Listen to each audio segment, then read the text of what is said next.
Y buenas a todos. En el vídeo de hoy seguimos con el manga y el anime de Saint Seiya. Concretamente, hoy toca hablar de las diferencias entre el manga y el anime en la saga de Hades.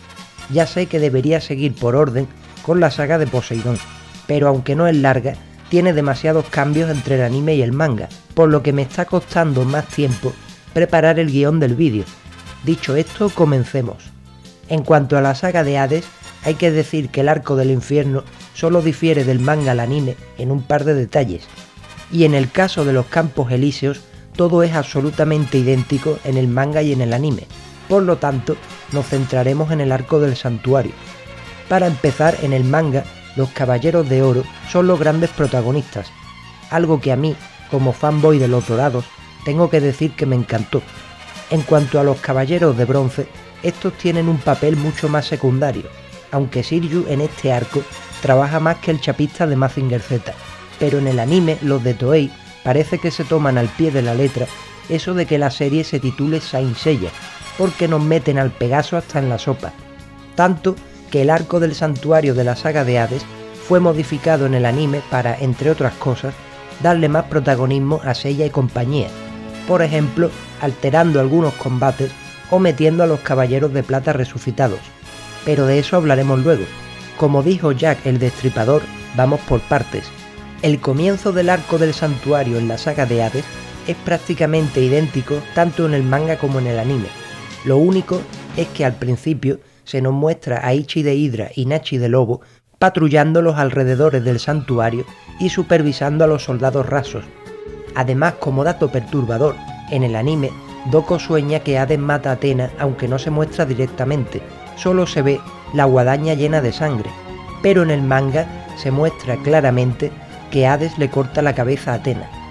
Quitando ese par de detalles, los sucesos se van sucediendo de un modo muy similar tanto en el manga como en el anime, incluida la aparición de Shion ante Mu acompañado de Deadmas y Afrodita. La única diferencia en este combate es que en el anime, cuando Seiya aparece y se pone la armadura para ayudar a Mu y pelear contra Deadmas, ataca a este con su Pegasus Ryuseiken, pero en el manga lo ataca usando el Pegasus Rolling Crash.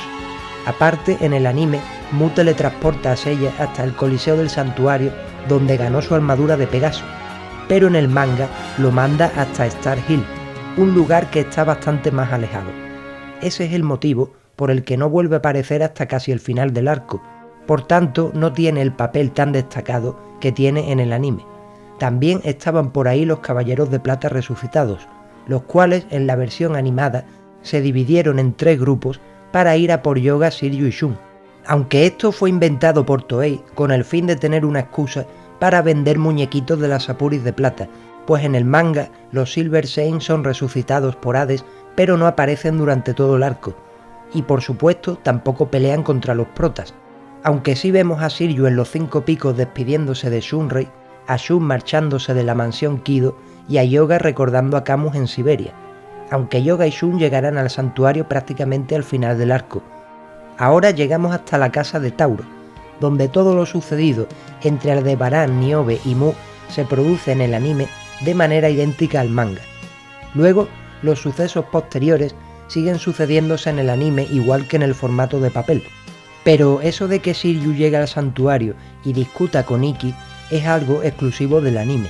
Además, en el anime, los 5 Caballeros de Bronce estaban en el santuario casi desde el principio, pero en el manga, teniendo en cuenta que, como ya dije, Seiya es enviado por Mu a Star Hill y que Yoga y Shun llegan casi al final del arco, el pobre Shiryu tiene que trabajar más que la costurera de Hulk. Y como estaréis pensando, la escena donde Shaina intenta expulsar a Yoga y Shun es algo inventado por el anime. Siguiendo con el manga, una vez que Mu llega hasta la casa de Cáncer, es atacado por Giganto. Luego, cuando el grupo de espectros sigue su camino, Mu tiene una difícil pelea contra Papillón. Además, el Caballero de Aries usa un ataque que veremos por primera y última vez. Esta pelea, sin duda, es mucho más espectacular en el manga. Además, en el anime, Seiya llega para ayudar a Mu, pero solo consigue ser la piñata de Giganto. Y cuando Giganto y compañía se marchan, también aparece Papillón para pelear contra Mu, pero aunque Seiya está por ahí, se marcha para llegar hasta Athena y deja a Mu contra Papillón. Hay que decir que en el anime La pelea entre estos dos no es tan espectacular como en el manga, y se omiten algunos detalles interesantes. Volviendo al manga, una vez que Mu derrota a Papillón, sigue hasta la casa de Leo, pero en el camino se encuentran los cadáveres de los 3 espectros a los que Shura, Camus y Saga asesinaron para robarle las Sapuris. En el anime, Seiya se reencuentra con sus amigos cuando sale de la casa de Cáncer. Luego, mientras van hasta la casa de Leo, descubren los cadáveres de los espectros. Y hablando de la casa de Leo, hay que decir que todo lo mostrado de Ayoria peleando contra el grupo de espectros es muy fiel al manga. Lo único es que la pelea entre Ayoria y Raimi de Gusano es algo más larga e interesante en el manga que en el anime. Aparte, en el manga, Shiryu es el único caballero de bronce que cruza la casa de Leo y habla brevemente con Ayoria para que le informe de la situación. También, mientras el grupo de espectros va hasta la casa de Virgo, Giganto ya sospecha que hay alguien infiltrado entre ellos, algo que no pasa en el anime. Luego, en la casa de Virgo, lo visto tanto en el manga como en el anime es prácticamente idéntico, desde la llegada del grupo de espectros hasta la pelea en los sales gemelos que tiene Shaka contra Shura, Camus y Saga. Lo único es que, cuando los 3 caballeros de oro resucitados y los 3 vivos se lanzan las exclamaciones de Athena, pasan cosas diferentes según el formato. En el anime aparecen los 4 protagonistas para desequilibrar las exclamaciones de Athena y mandarlas al cielo, pero en el manga Shiryu, que está más fuerte que la radio de un geriátrico, es capaz por sí solo de desequilibrar las exclamaciones de Athena.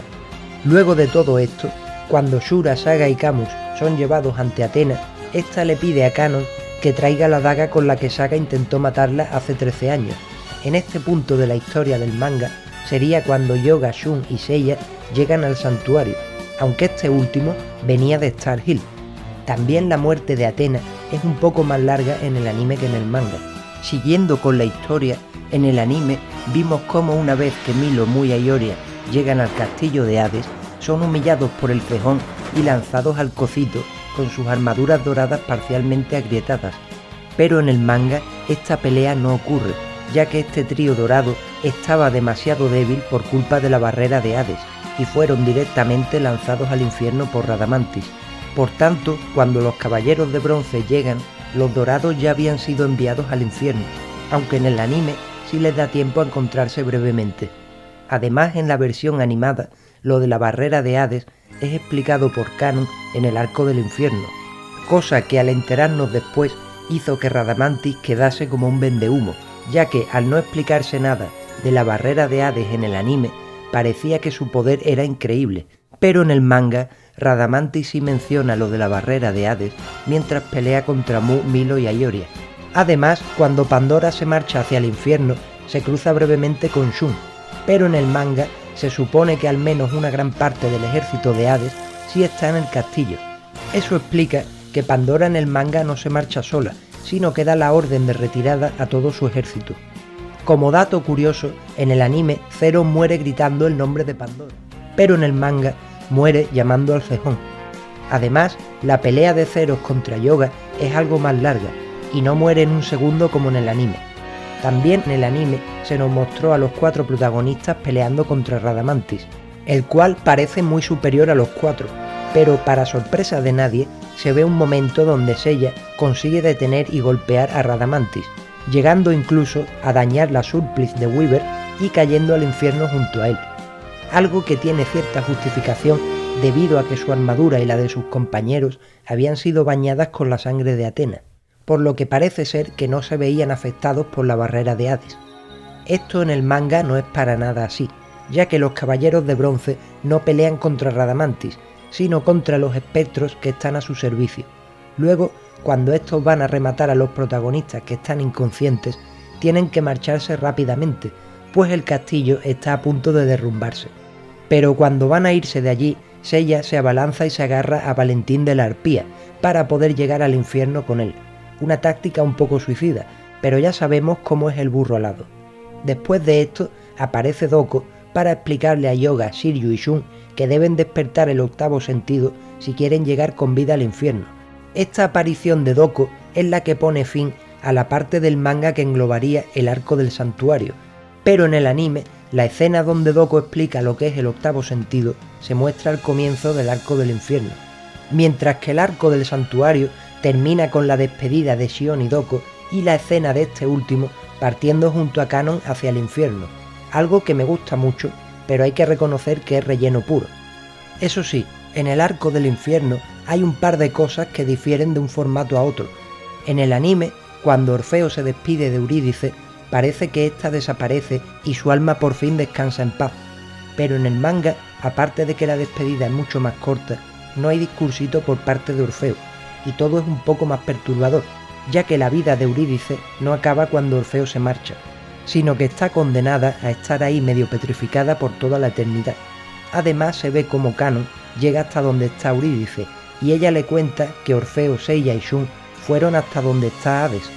Por otro lado, en el anime, cuando se reúnen todos los caballeros de oro en el Muro de los Lamentos, vemos una despedida entre algunos de los dorados y los protas, y un reencuentro de Aioros y Aioria bastante emotivo. Pero aunque me gusta esta escena, hay que reconocer que es puro relleno. En el manga los dorados aparecen solo para unir sus cosmos con los de sus compañeros y destruir el muro. Quitando eso, los arcos del infierno y de los campos elíseos en el anime son idénticos a lo visto en el manga, pues es sabido que cuando Kurumada estaba terminando la saga de Hades, se encontraba agotado física y mentalmente. Por eso, en los arcos del infierno y campos elíseos, todo sucede de un modo tan apresurado. Es más, hay localizaciones del mapa del infierno que nunca se llegaron a explorar detalladamente. Estas cosas hicieron, a su vez, que las ventas del manga bajasen en Japón, por lo que la propia editorial aceptó que todo terminase con Hades. Hasta años después que Toei se decidió a animar la saga, y es curioso que la versión animada también se vuelve muy apresurada cuando llegan a los arcos del infierno y campos elíseos. La explicación a esto es que, como estaréis pensando, también querían terminar el anime rápido, pues la peli de Tenkaigen, estrenada más o menos al finalizar el arco del santuario de la saga de Hades, fue un fracaso en Japón por motivos diversos. Esto hizo que Toei renovase a todo el equipo de producción, incluidos los propios actores de voz de los personajes.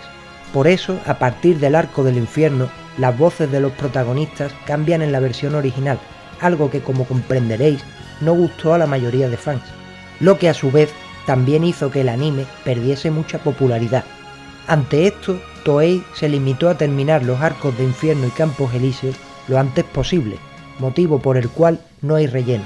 Y hasta aquí el vídeo de hoy. Espero que os haya gustado y, como siempre digo, si tenéis cualquier duda, sugerencia, teoría, queja, amenaza, etc., dejadla por favor en los comentarios.